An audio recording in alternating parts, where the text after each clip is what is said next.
when you open the door for somebody else.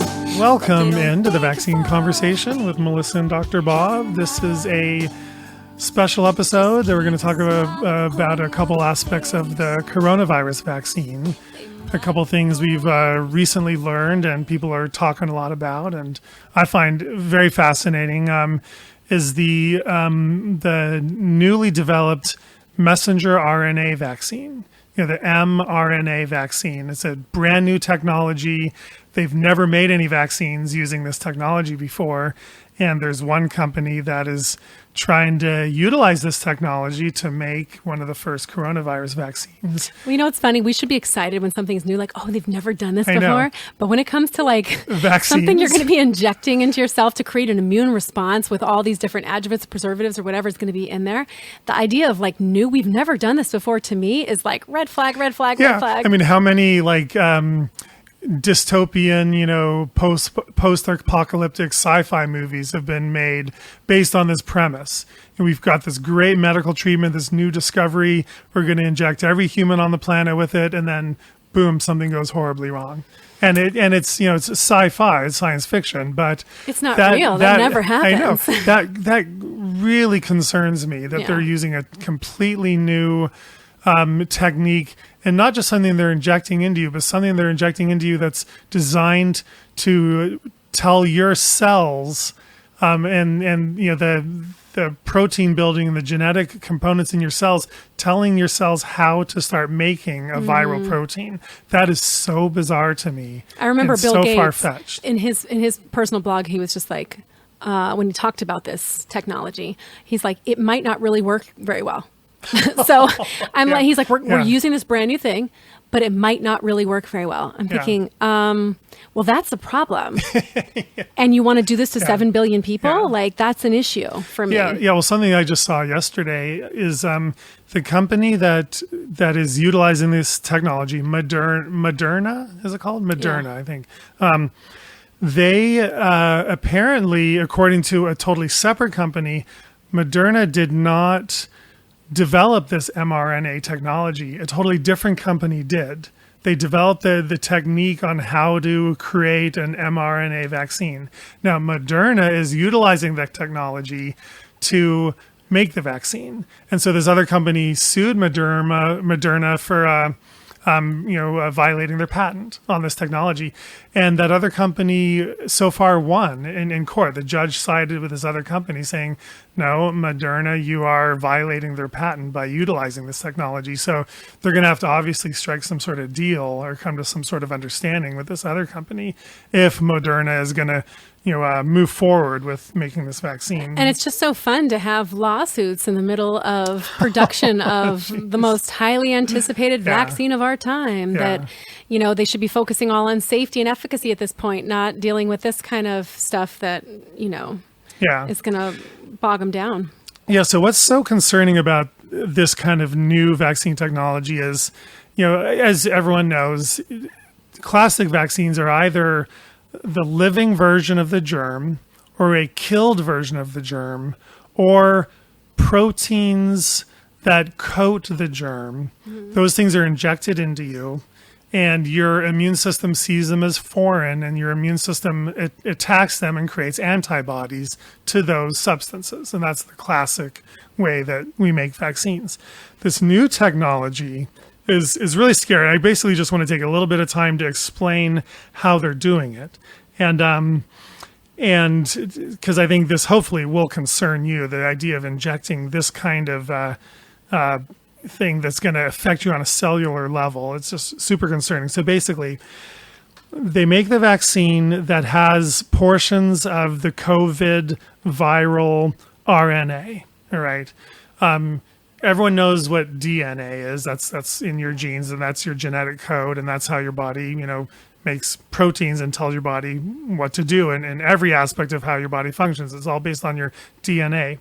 Well, the RNA is basically the nucleic acids in your cells that read your genetic code. Like your RNA sort of like reads your DNA, and then your cells use the RNA to make things, to make proteins and make hormones and make everything your body needs.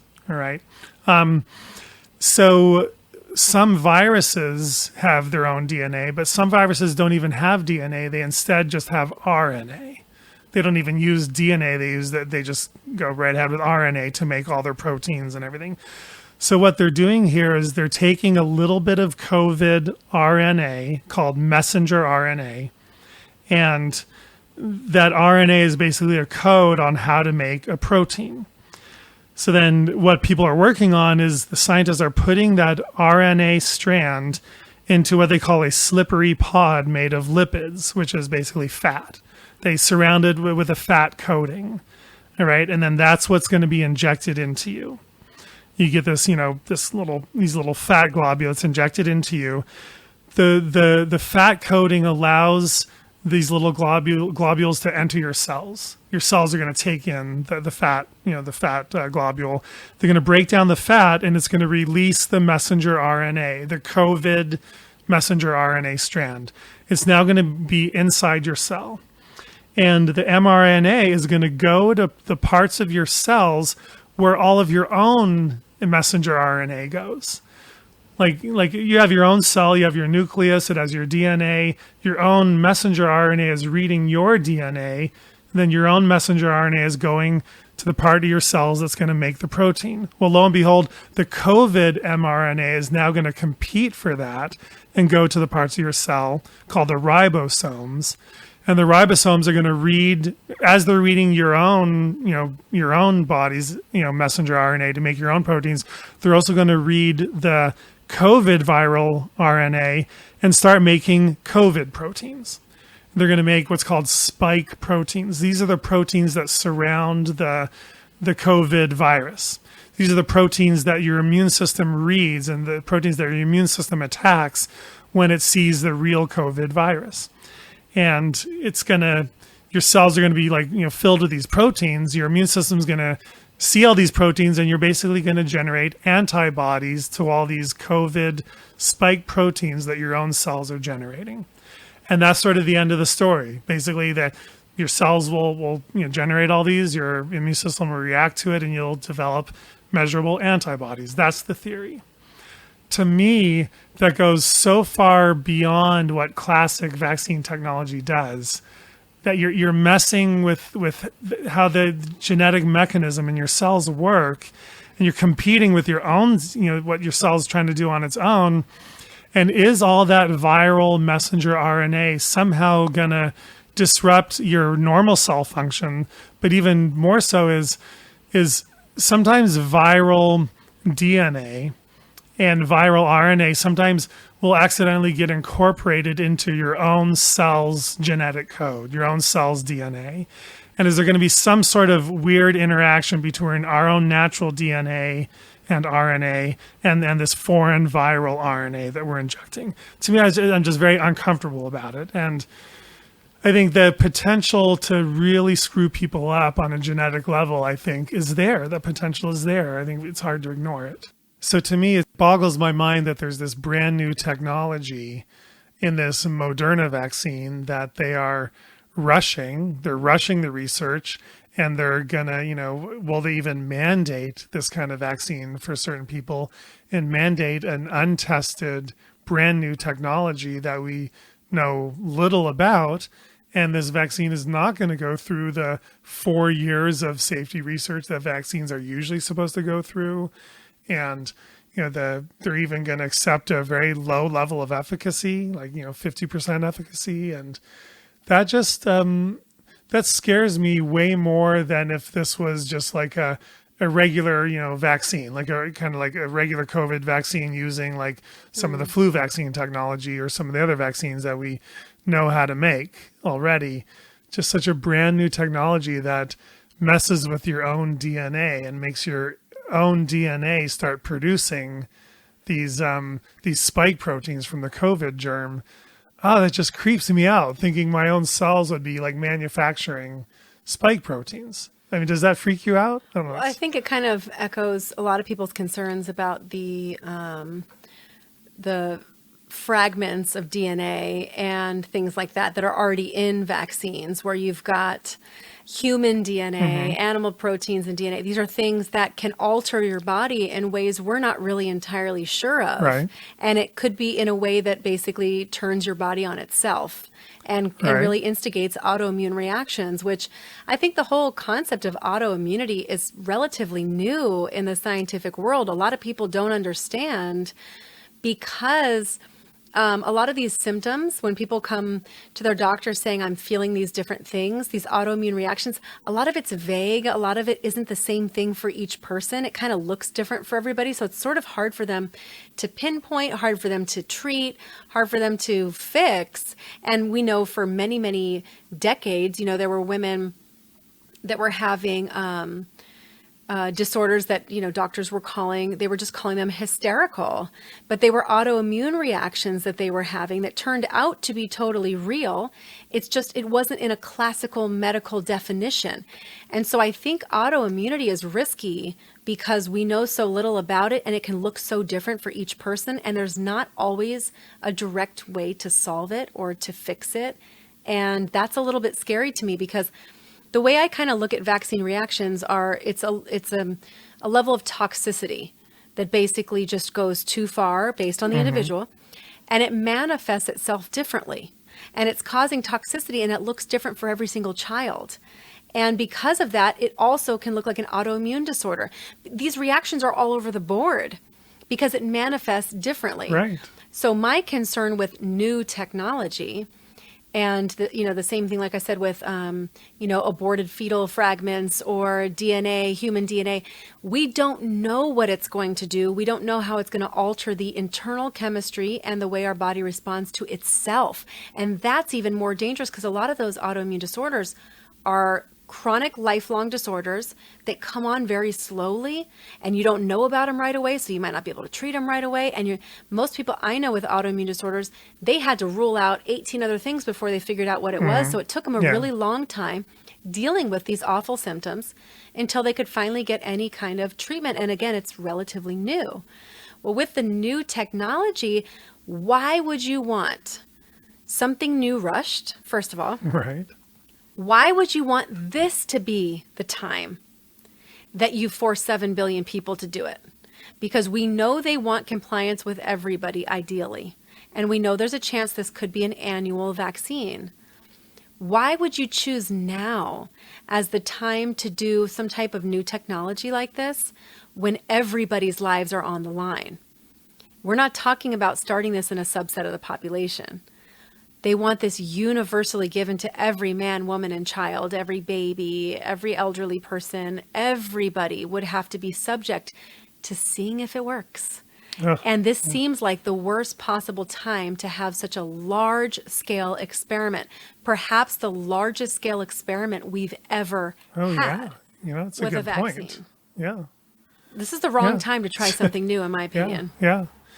Yeah, and other companies are trying to make COVID vaccines using some of the current technology and the current techniques we already have as well. And so they're kind of covering a lot of different bases.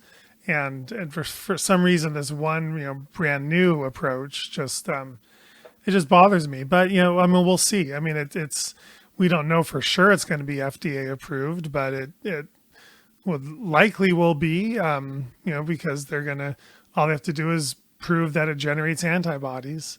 And once they do that, and if, nothing terrible shows up in the initial safety testing, boom, it's got emergency approval and they're going to go forward with it. And, our government's not going to, they spent $1.5 billion to buy 100 million doses of this vaccine already. So the company's already making the vaccine. And it's not even approved yet. And their government's not going to want to waste all that money and lose that opportunity to try to see if this vaccine will reduce COVID. And I don't know, it's scary. Well, I think anytime you're rushing anything, it's a bad idea. Oh, yeah. Because that's when people cut corners. And that's when mistakes are made. And that's also when secrets are kept. Yeah. And we see this kind of stuff show up down the line. Yeah. Yeah. that because they had to get it, they had to get it out because they were required, because they were being pushed by their supervisors. People lie, they alter and manipulate data to make it look like it's going to be effective enough and safe enough. And the only way we find this out is after the fact, during discovery, so to speak, once there's been some serious damage. Right. Right. And that's interesting how you put that, because and another thing I wanted to talk about on this episode, this is kind of just like a couple sort of random things about COVID vaccine episode, so to speak. One was that, I just wanted to give everyone kind of a basic understanding of this new Moderna vaccine. Am I saying that right? Moderna? I think so. Vaccine technology. The other thing was a friend of mine, a doctor friend of mine, I forget even where he works. He works somewhere where he's part of the HHS system, Health and Human Services. That's our government organization that sort of helps like oversee the CDC and oversees, all things, regarding health nationwide. So Health and Human Services. So he's part of a group of doctors who get emails routinely as being, people working with HHS. And I don't know, there's like a couple 100,000 people that, that get these emails nationwide, I think. And he shared with me this email because it was very shocking to him. And when I read it, on the surface, it's not that shocking. But I think when you really start to digest it and look at the tone of it and the purpose of it, what you just said kind of made me really, really realize even more so there could be, I think, some potentially nefarious issues behind this rush of the vaccine. So this email is basically about Operation Warp Speed. If you don't know what that is, it's basically the rush to develop vaccines and medications and diagnostic tools for COVID. And it's our federal government's attempt to try to help bring this pandemic to an end. So it is sent from the head of HHS, or on behalf of the head. I'm sure he didn't write it himself, but one of his employees did and sent it on his behalf. And it's basically about their progress on Operation Warp Speed. And it says, and I want to read a little bit at a time and then we can talk about it, but it's, "Dear colleagues, as we continue to make progress in our collective battle against COVID-19, I want to provide an update this week on progress toward life-saving therapeutics and vaccines, which is proceeding at a record-breaking pace. All the measures we have taken as a country to slow the spread of the virus, informed and promoted by the work of our colleagues, have bought us vital time to expand the tools we have." And that's benign. I mean, that's just sort of like a friendly little introduction. You know what's funny about the record-breaking thing? It's Yeah, like there are so many things you want to break records. Athletes, ideas, inventors. There are so many things that it would be great to be the first one to do. But to break a record in creating something experimental in medicine that has inherent side effects, that is not something you want to break records for. Right. That is something you need the slow and steady to win the race kind of approach. And it's funny because we always want to win. We're such competitors that we think of record breaking and these kind of words as if we're achieving something. Look at us, the first ones to do something. But there are certain things you do not want to be the first to do, because usually those first several attempts at something don't work out very well. And that's where you show the cracks and the flaws. So it's funny to use those kind of words because it's almost like trying to instill a sense of patriotic pride. Oh, totally. Hey guys, be proud. We are on a rush here to find it. It's gonna be, we're doing it faster we've ever done it before. Like, as in, that's great. That look how far we've come, kind of thing. But it's like, people have to remember, medicine is not somewhere that you want to go quickly. You don't want to be the first one there. You need to make sure and be sure before you're, letting everybody have access to something that's dangerous. Yeah, but that's kind of the whole tone of this email. Is it's the head of HHS emailing all, a couple 100,000 people nationwide, all over the country working on this. And it's basically a letter that says, yay us, let's all be patriotic. And by the way, this is how all of you should be feeling. And if you're a team player in Right. HHS in our company, as my employee, my underling, this is how I want you to feel about the good work we're doing here at Operation Warp Speed. So Right. that's the whole thing kind of has that tone. So progress toward vaccines, therapeutics, and diagnostics is occurring under Operation Warp Speed. Our program, partnering with the Department of Defense, which is a little scary, Yeah. in cooperation with components across HHS, and he basically lists all the different HHS departments. The goal of this effort to develop, manufacture, and distribute these products faster than has ever been done before. And like what you just said, you could pretty much say the same thing again. What normally takes years or decades, I know, right? I've read this. Yeah. Yeah, developing therapeutics and vaccines. So he's saying it should normally take years or decades. Because that's how the safety protocol should usually be. Right. But then he's like so cavalier about how it's Right. okay that it's not going to take us years and Because we decades. want to be winners. It's going to take us okay? months. This is a race. We want to win. Right. Many of our colleagues are working around the clock to make possible in mere months. As many of you know, I mean, nowhere is there any sort of scientific precaution whatsoever in this entire email. As many of you know, during normal times, drug development involves a series of steps. The different development phases, then certification of manufacturing, then large-scale manufacturing, and then distribution. All of this happens in sequence. Operation Warp Speed is unique because it discards the sequential approach and instead approaches these steps simultaneously where possible. Which means they're already ready to distribute something that hasn't even been approved for safety. Yes, exactly. This is not a time it's not like we all worked overtime to make this, come out in time. This is not that kind of thing. But they have to sell it because, I mean, gosh, honestly, whatever marketing employee that came up with Warp Speed, I have to tell you, not so great. I think I would have picked anything other than focusing on the fact that it's fast, because I think that scares people. Yeah. I would have picked something that was like something about solid consistency, something about solution, finding an answer, anything other than we're moving at rocket speed. Yes, yeah. But this whole email says it's all okay. Of that we're course doing it is. that. Well, they have Right. to, though, because Right. there's a natural concern by the public. So they're trying to, stop all those fears by trying to make you think differently about it. This is a psychological approach. And I can Totally. guarantee you they were talked to by somebody before they crafted this to make sure how are we completely. gonna do this? Yeah, because all the scientists that are doing all this work, they're probably freaking out, saying, why are we cutting all these corners? Why are we doing things so fast? Oh, it's because our boss, is telling us this is how we need to approach this. So taking this approach means producing large quantities of investigational vaccines and therapeutics before they're declared safe and effective by our FDA colleagues. I want to get back to that. So that if they meet the FDA's regulatory standards, patients can begin receiving them without a day's delay.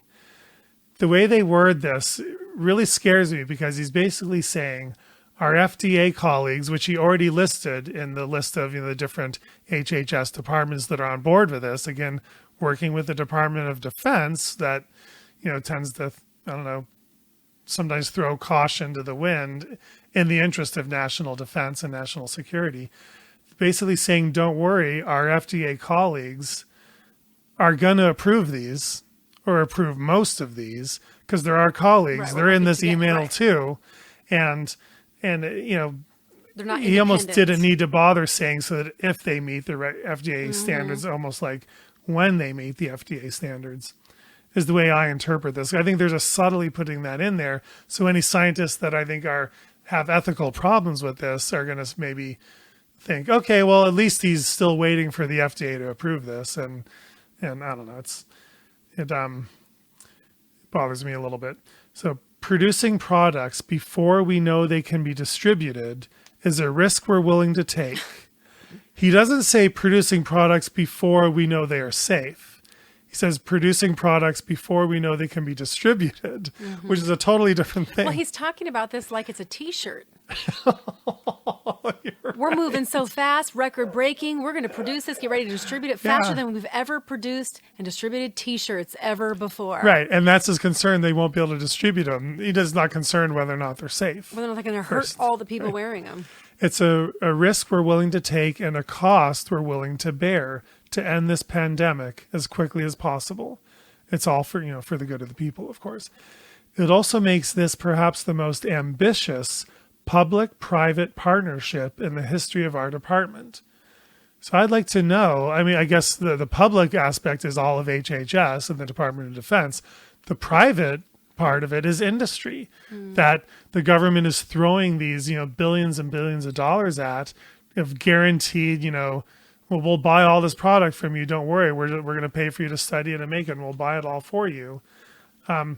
Never before have we thought so ambitiously about how private industry and publicly funded science can come together to save lives. There's that word again. They're talking about ambition, Yeah. winning, record-breaking, fastest. Right. These are all things that people use when they talk about competitive business. They're not talking about the safety of medicine. They're talking about this like this is the Olympics, and we want to see who can win. And of course, everybody wants to be behind a winner. Right? Everybody wants to support somebody who's let's see how fast we can go. I mean, the whole concept is already very uncomfortable and unsettling, and you can see they have to sell it. Yeah, but it's okay because they're coming together to save lives. Do your part. Right.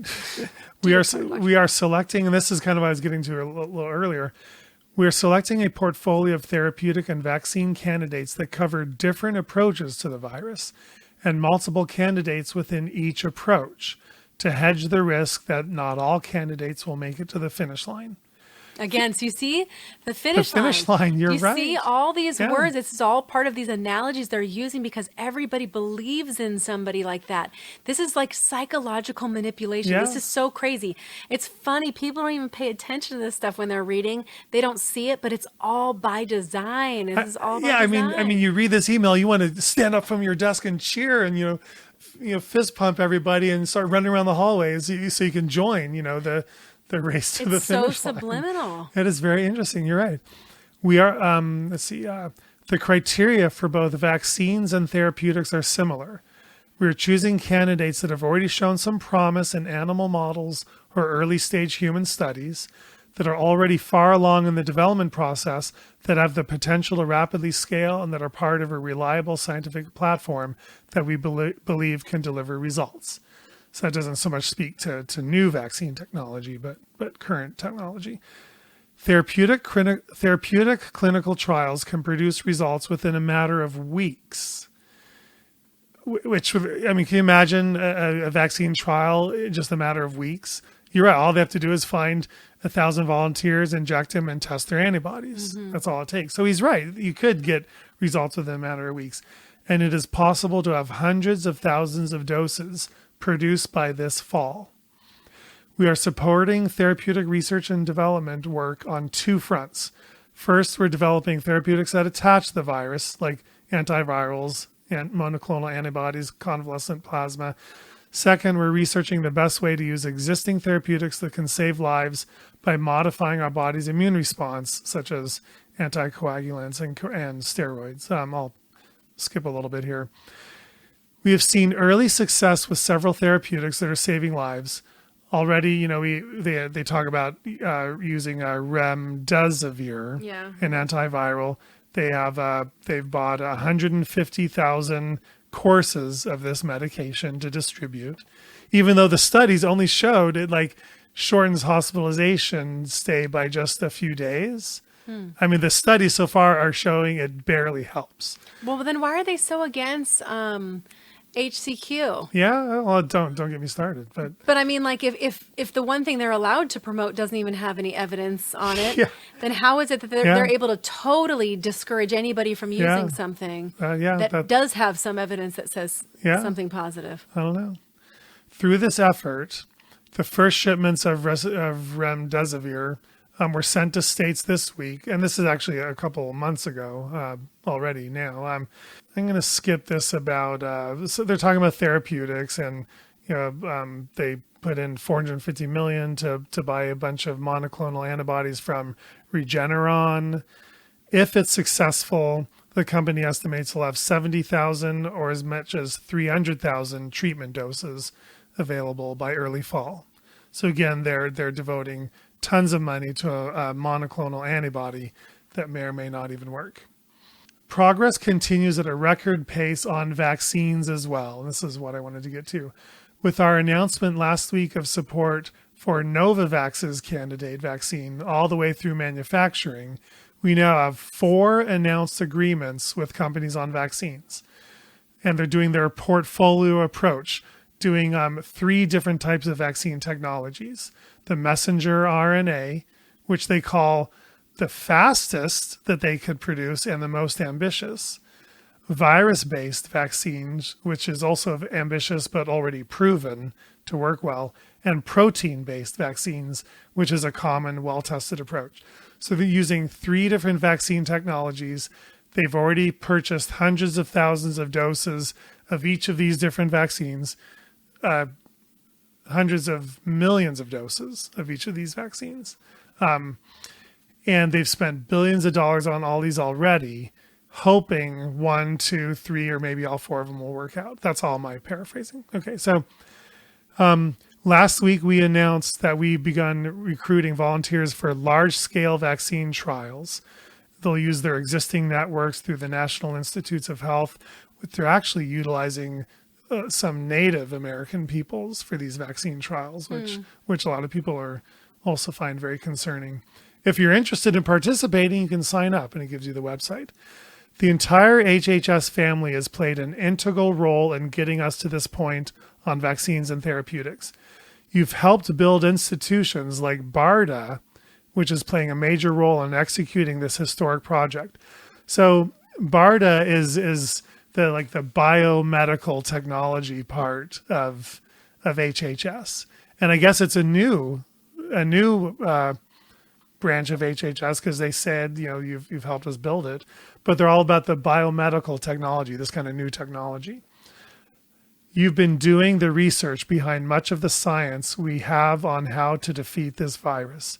You've inked the complex contracts that enable all of these partnerships. Your expertise in boosting vaccine confidence and researching vulnerable communities will be essential to eventually distributing a safe and effective vaccine once we have it. In time, the effort to distribute vaccines will require contributions from nearly every corner of HHS. That is how big of a challenge we are taking on.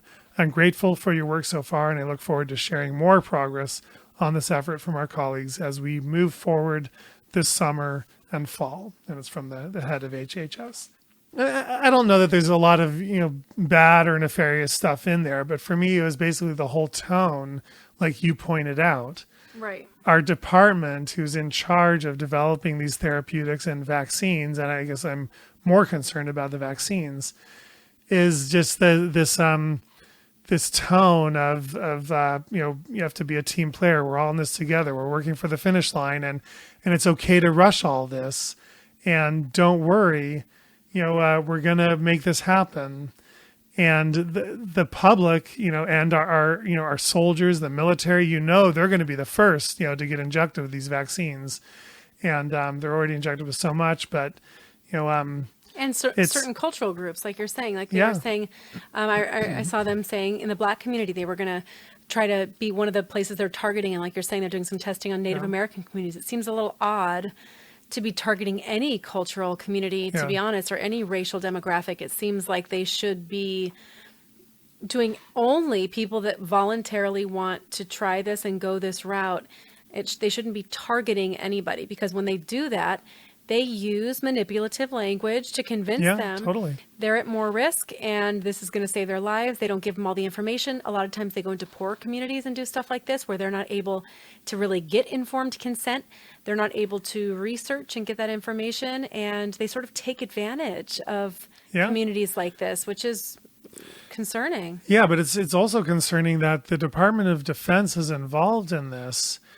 any scientists that are having problems with this, they're just going to be hushed up. They're just going to be fired. They're going to be let go if they're not a team player in this. And this is the government body that is in charge of the entire COVID vaccine and therapeutic process. These are the people that are leading this completely. It's not private medicine. It's not your local doctor. It's not your local medical organizations. It's not the AMA or the AAP. It's not your state medical associations. It's the government, and they are basically telling their entire 200,000 network of people that this is how it's going to be, and we're going to sell this and distribute this to the country. So they're shutting down opposition and any naysayers or anyone who's concerned in their own group, and that's who's going to be presenting us with the vaccine.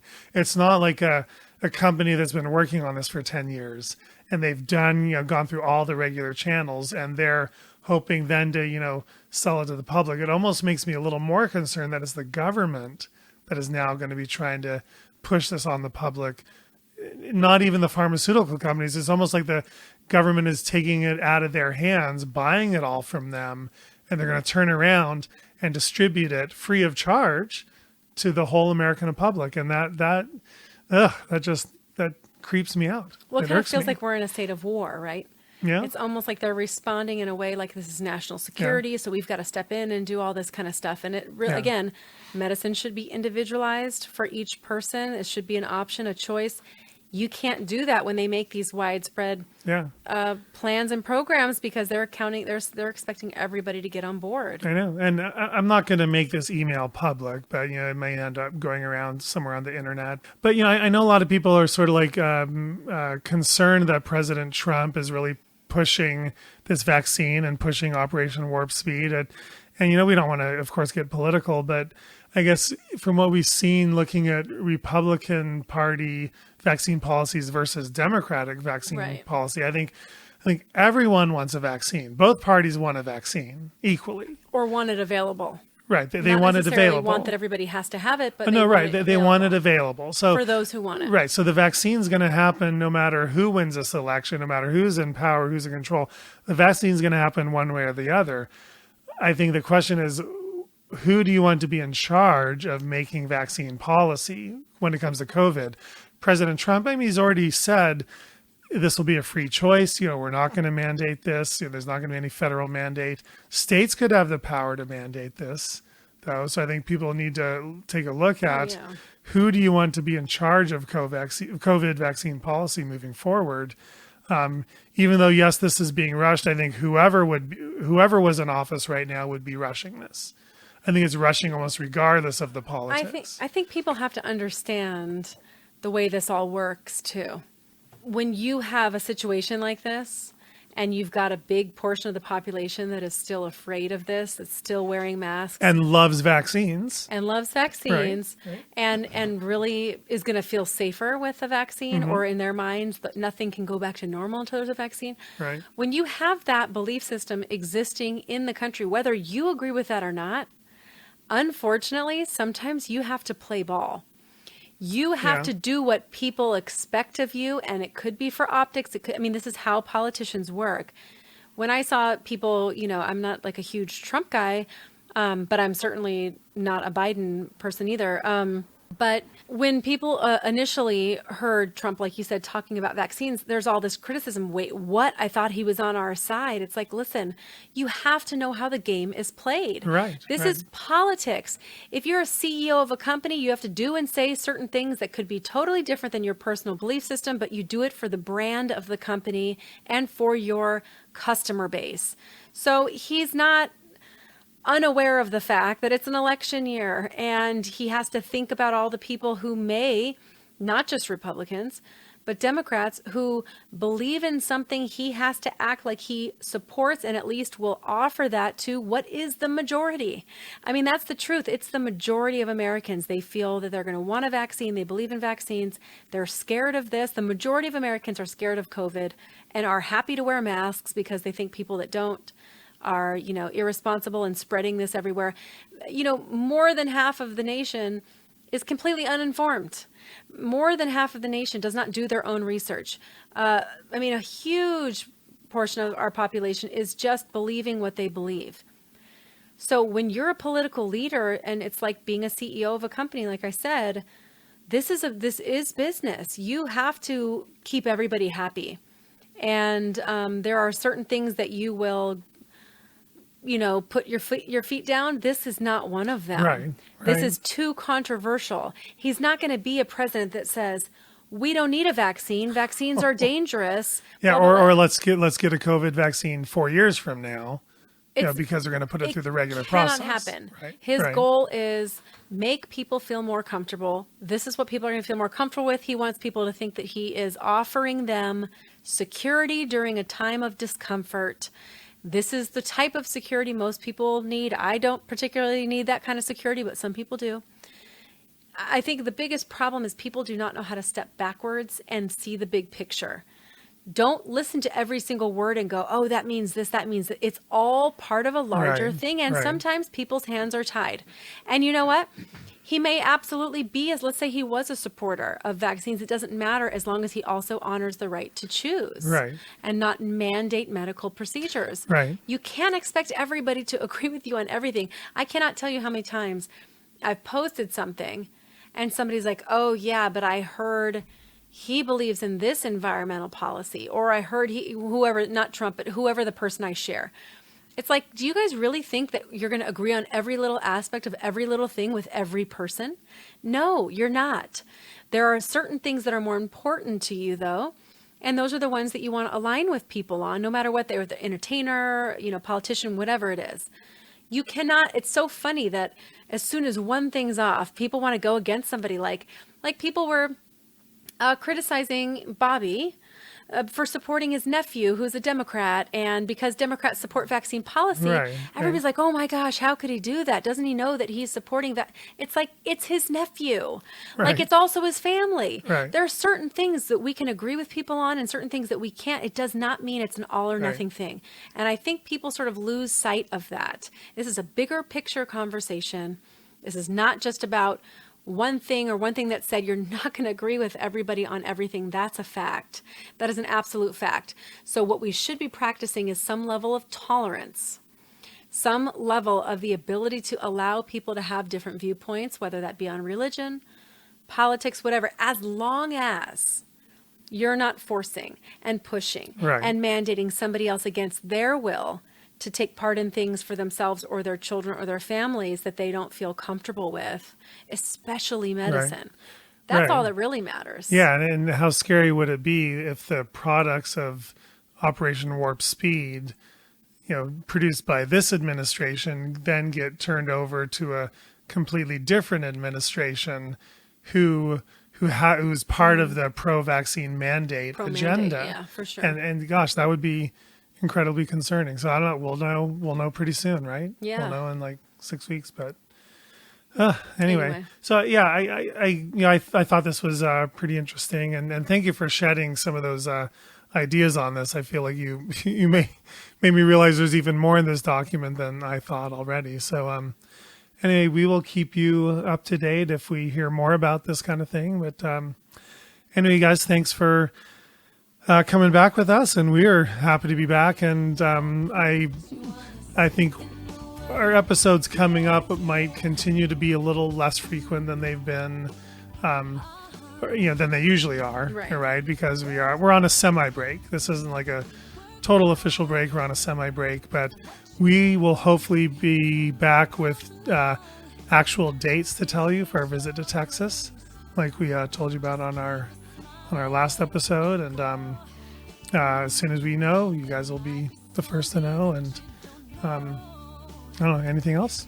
Well, just, I want everybody to be taking care during this time. And I don't mean that in a stay safe, don't get COVID way. I mean that in a be dealing healthy. with remote learning with your kids and the mental struggle of everything going on, and the fact that the world is changing and people that have anxiety and other things. Like, this is really hard on everybody, but it's even harder on those who can't really handle a lack of consistency and routine.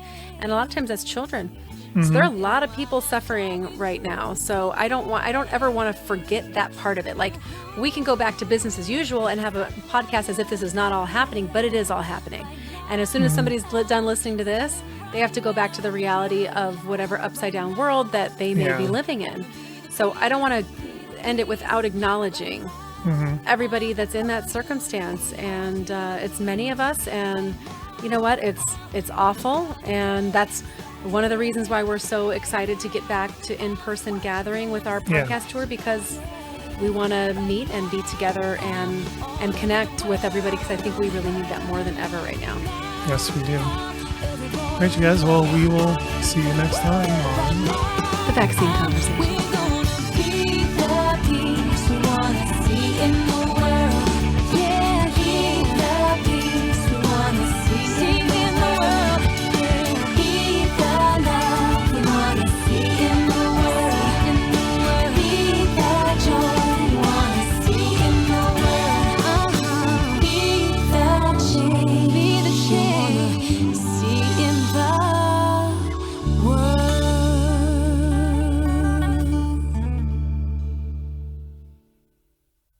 The information in this podcast is for entertainment purposes only. It is not intended as medical advice. Always consult your healthcare professional for information on vaccines and infectious diseases.